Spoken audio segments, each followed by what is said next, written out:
بسم اللہ الرحمن الرحیم۔ دبئی میں موجود برج الخلیفہ 2010 سے دنیا کی بلند ترین عمارت ہے، مگر بہت جلد یہ ریکارڈ اس سے چھن جائے گا۔ ایسا اس وقت ہوگا جب سعودی عرب میں جدہ ٹاور کی تعمیر آئندہ چند برسوں میں مکمل ہو جائے گی۔ کئی برس کی تاخیر کے بعد دنیا کی پہلی 1 کلومیٹر بلند عمارت کی تعمیر کچھ عرصے پہلے دوبارہ شروع ہوئی تھی، مگر اس سے ہٹ کر بھی سعودی عرب میں دنیا کی پہلی 2 کلومیٹر بلند عمارت تعمیر کرنے کی منصوبہ بندی کی جا رہی ہے۔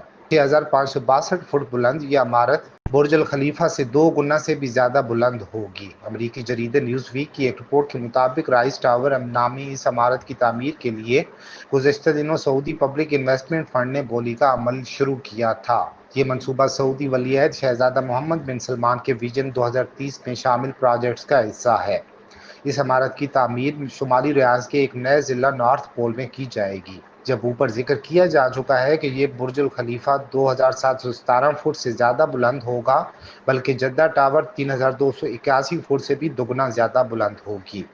رپورٹ میں بتایا گیا ہے کہ سعودی پبلک انویسٹمنٹ فنڈ نے حال ہی میں نارتھ پول ڈسٹرکٹ بشمول رائز ٹاور کی تعمیر کے لیے بولیاں طلب کی تھیں۔ اس ٹاور کو ایک برطانوی اسٹوڈیو فاسٹر اینڈ پارٹنر نے ڈیزائن کیا ہے۔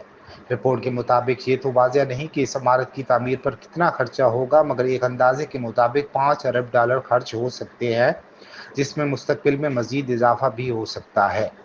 ابھی یہ بھی معلوم نہیں کہ اس عمارت کی تعمیر کب شروع ہوگی اور کب اسے مکمل کیا جائے گا، کیونکہ ابھی تک کسی تعمیراتی کمپنی کی خدمات حاصل نہیں کی گئی۔ اگر چونکہ یہ ویژن 2030 پروجیکٹس کا حصہ ہے تو یہ ممکنہ طور پر اسے رواں دہائی کے آخر تک مکمل کرنے کی کوشش کی جائے گی۔